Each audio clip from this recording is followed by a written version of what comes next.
The wedding hall was filled with bright lights, music, and laughter, but inside her chest, Anna felt like she was choking. Everyone's eyes were on her, the beautiful bride in a white dress. To them, it looked like a dream.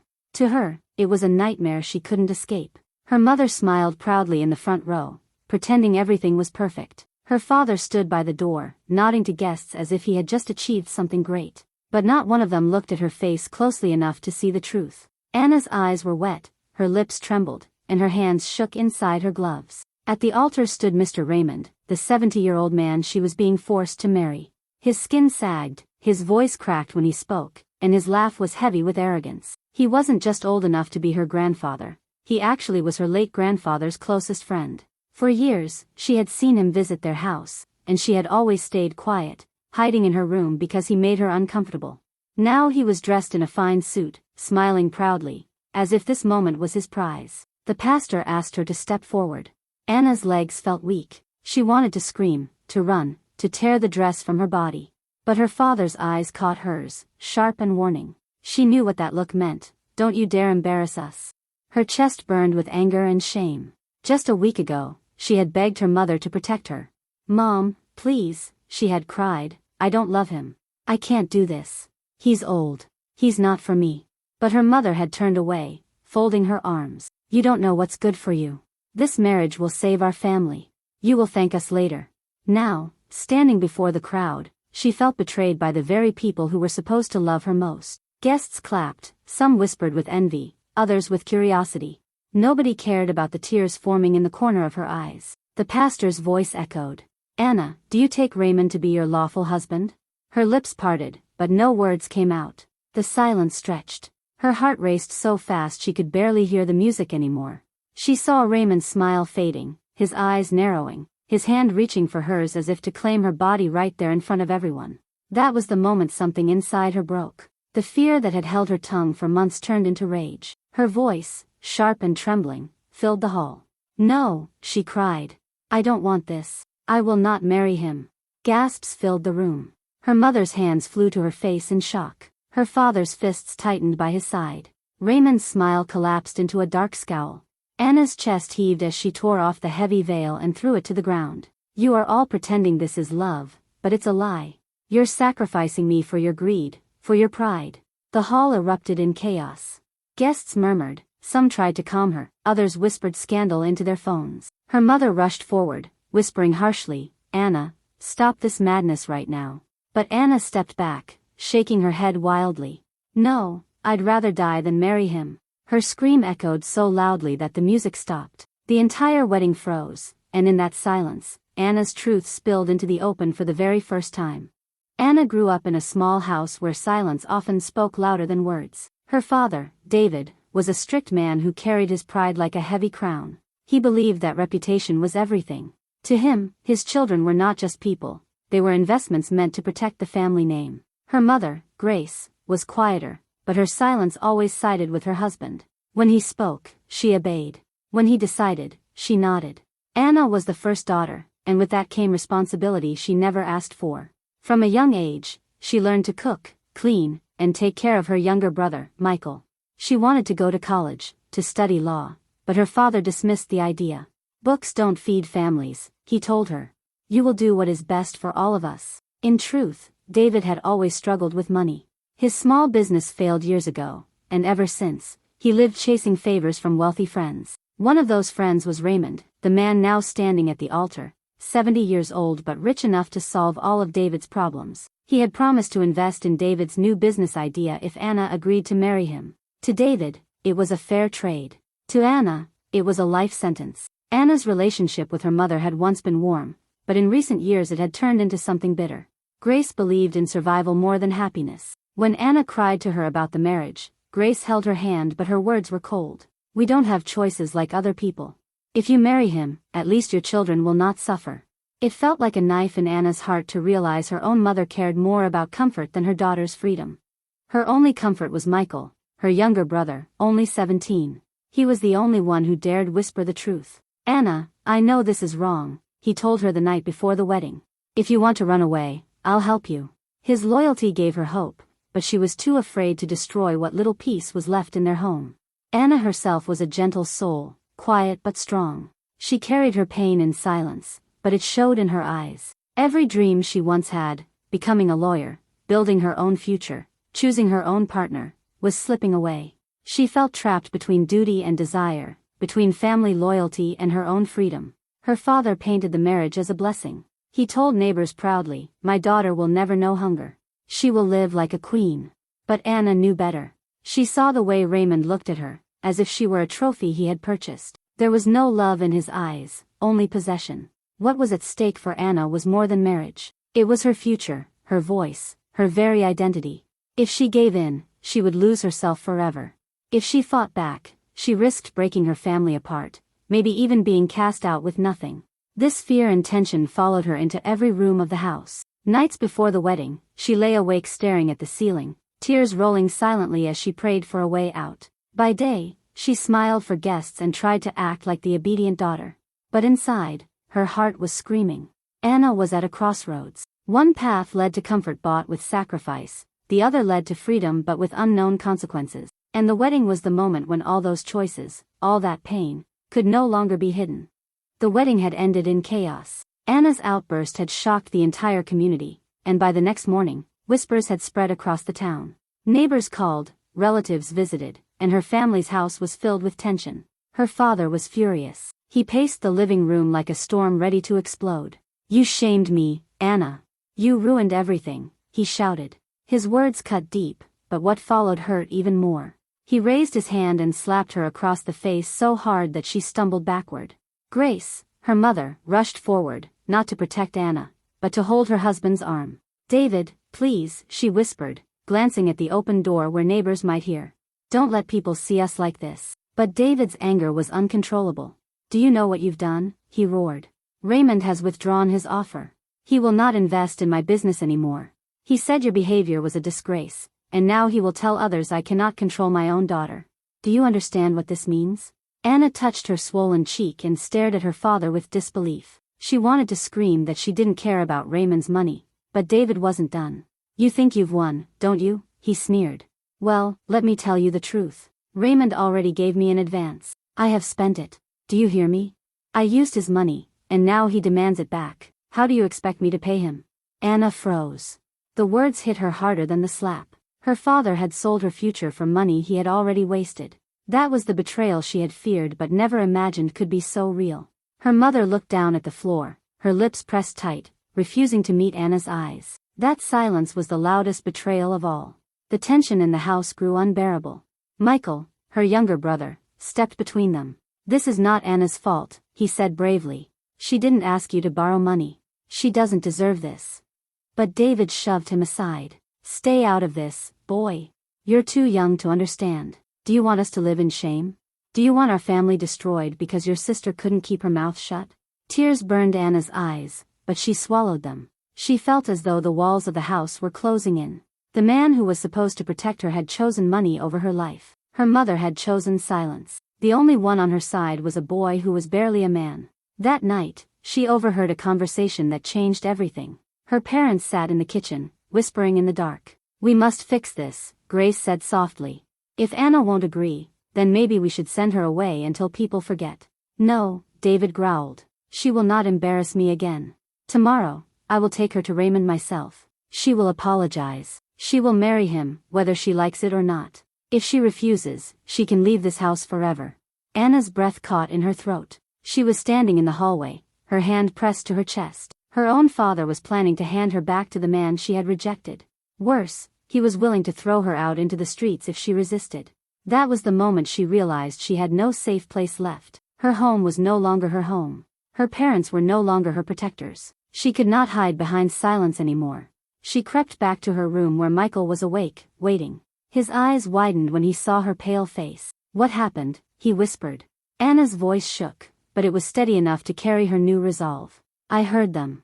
Tomorrow they will force me to marry him. I can't stay here, Michael. I have to act, tonight." And with those words, the path of her life shifted forever.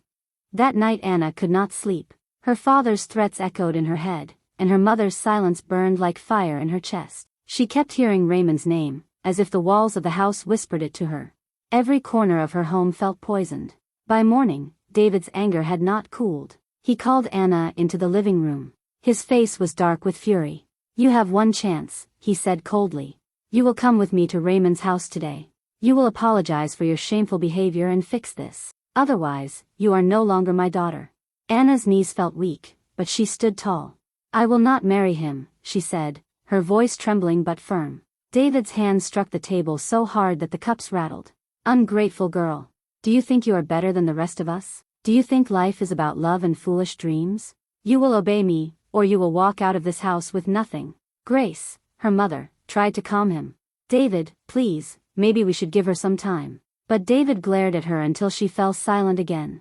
Michael tried to speak too, but David shouted him down. "You are a child. Stay out of matters you don't understand." That afternoon, Raymond came to their house himself. He walked in with arrogance, holding a gold walking stick, his cologne heavy in the air. He smiled, but his eyes were cold. "Anna," he said smoothly, "we must put the past behind us. A bride should be obedient. Come with me, and you will never know poverty." Anna's stomach turned. She could barely look at him. "I will not go with you," she said softly. The smile faded from his face. His voice grew sharp. "Do you know how much money I gave your father? Do you think this is a game? If you refuse me, your family will pay for it." Her heart sank. She turned to look at her parents. David avoided her eyes. Grace bowed her head. Neither of them spoke. In that silence, Anna understood the truth. Her parents had already given her away. She was not a daughter anymore, she was a debt to be collected. That night, the house was heavy with anger. Her father refused to eat. Her mother cried quietly in the kitchen. Michael sat beside Anna in her room, whispering, "We need to leave. They will not stop until they break you." But leaving was not easy. Anna had no money, no friends she could trust, nowhere to run. Worse, she feared being shamed by the community. Already, neighbors whispered that she was stubborn and disrespectful. Some even said she was cursed for rejecting an elder's blessing.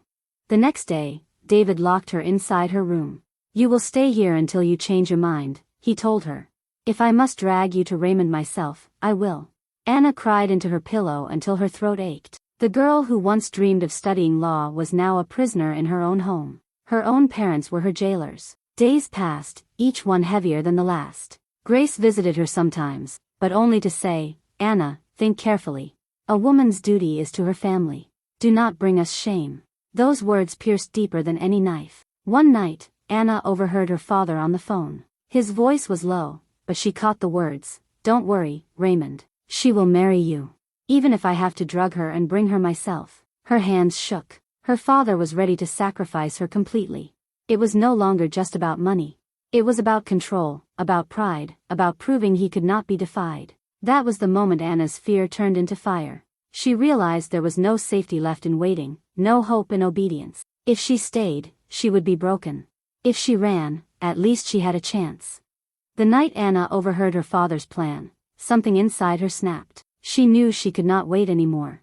If she stayed one more day, she would be destroyed. She whispered her fears to Michael, and for the first time in her life, she felt a spark of courage grow inside her. The next morning, David unlocked her room, expecting to drag her to Raymond. But Anna did something none of them expected. She looked him straight in the eye and said, "I will not go with you. And if you try to force me, I will tell the whole world what you've done." David froze. No one had ever spoken to him like that. His face turned red with rage. He grabbed her arm tightly, but Anna pulled free. Michael rushed in front of her. "Stop, father. If you touch her again, I'll go to the police." David laughed bitterly. "Police? Do you think anyone will believe you? I am your father. This is my house. You are nothing without me." That was when Grace walked in, her face pale. She had overheard everything. For the first time, she did not lower her head. She whispered, "David, stop this. She is our daughter, not your property." Her husband turned to her, shocked. "You too? After all I have done? You would betray me for this girl?" Grace's voice trembled, but it was steady. "You are not saving this family. You are destroying it." For a moment, silence filled the room. But then Raymond himself walked in. He had come uninvited, dressed in fine clothes, with two of his men behind him. His voice was loud and mocking. "Enough of this drama. Anna, get ready. You belong to me. I have already paid for you." Anna's chest tightened. This was the moment she had dreaded, but she was no longer the same girl who cried quietly in her room. She stepped forward, her voice breaking but strong. "You may have given my father money, but you will never own me. I am not your property. I am not your wife. I am not for sale." The guests who had been called to witness the forced reconciliation gasped. Neighbors had gathered outside, curious about the noise. Some slipped in, watching the scene unfold. The whole room was charged with tension. Raymond's face darkened. He raised his hand to strike Anna, but she did not flinch. Before he could touch her, Michael grabbed a wooden chair and blocked him. "If you touch her, I will fight you," he shouted. The neighbors erupted in murmurs. Some pulled out their phones to record. For the first time, David saw that the power he thought he held was slipping away. The shame of being exposed burned in his chest. Anna's voice rose louder than the chaos. "Father, you betrayed me for money. Mother, you betrayed me with silence. Raymond, you think money can buy life itself. But hear me now, I will never marry you. Even if it means walking out of this house forever, I will choose myself." Her words struck like thunder. Grace began to weep openly, covering her face. David stood frozen, unable to control the moment anymore. Raymond, humiliated in front of the community, turned on David. "You promised me this girl. You took my money. You will pay for this." And then the biggest truth came out. Michael shouted, "Let everyone hear it. My father sold my sister for money he already wasted. This is not marriage, this is slavery." The room exploded. Neighbors shouted, some cursed David, others cursed Raymond. Phones recorded every word, and in that instant, the family's darkest secret was no longer hidden. Anna stood in the middle of it all, shaking but unbroken. For the first time, the chains that bound her were no longer invisible. The truth was out, and there was no turning back. The house that once held Anna captive now echoed with shame. The truth had spread like fire, and everyone in the community had heard. Neighbors who once praised her father now avoided him. Those who respected Raymond now whispered about his disgrace. The power both men thought they had over her was gone, and it was Anna's voice that had taken it from them. Raymond left that day with anger burning in his eyes, promising revenge. But the damage was already done. His reputation collapsed, and the videos of his threats spread across town. No one respected him anymore. He was exposed as a man who tried to buy a young girl as his wife. David, too, was broken. His pride, the thing he loved most, was shattered. For days, he refused to leave the house. People mocked him in the streets, calling him the man who sold his own daughter. Even his closest friends turned away. He had gambled his daughter's life for money, and now he had nothing to show for it but disgrace. But for Anna, it was the beginning of freedom.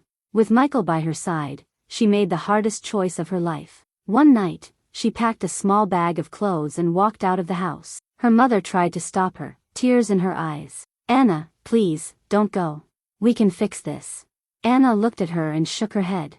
"You had the chance to protect me, Mother. You chose silence. Now I must protect myself." Grace broke down crying, begging for forgiveness, but Anna's heart was too wounded to stay. She hugged her younger brother tightly, promising to take him away one day too, then stepped out into the night. For the first time, the air felt light on her skin. She was scared, but she was free. Anna found shelter with an aunt who had always been kinder than the rest of the family. This aunt welcomed her without judgment. "You are safe here," she said softly. "No one will touch you. Your life belongs to you now." For weeks, Anna struggled to adjust. The nightmares of her father's threats and Raymond's face still haunted her. But every morning, when she opened her eyes, she reminded herself that she had escaped the cage. Slowly, she began to heal. Michael visited her in secret, bringing her books and letters of encouragement. "Don't give up," he told her. "You are stronger than all of them." His words gave her courage. Anna started working small jobs, earning her own money. It wasn't much, but every coin she earned was hers alone. Each day she grew more independent. And little by little, the dream she once buried, the dream of studying law, returned to her heart. She wanted justice, not just for herself, but for other girls like her. She wanted to fight for women who were treated like property, for daughters who were silenced in the name of family honor. Her pain had given her purpose. As for her father, his downfall continued. Raymond pressed him for the money he had wasted, and when he could not pay, he lost what little dignity he had left. The man who once controlled his house with fear now lived under the shadow of his own mistakes. Anna, however, walked with her head high. She was no longer the quiet girl who cried into her pillow. She had been broken, but she rebuilt herself. She had been betrayed, but she chose to rise. Her journey was not easy, but it was hers. And in claiming it, she discovered the power that had always lived inside her, the power to choose her own life. Months passed, and the memory of that wedding day still lived inside Anna. Sometimes she woke up in the middle of the night, her heart racing, remembering the shouting, the threats, and the moment she stood against them all. But each morning, when she looked at herself in the mirror, she saw a different girl. Not the broken child her father tried to sell, but a woman who had survived. One evening, Anna sat by the small window of her aunt's house, watching the sunset paint the sky. Michael had just left after bringing her food and a letter from their youngest brother. The letter was simple: "Anna, I miss you. I want to be strong like you."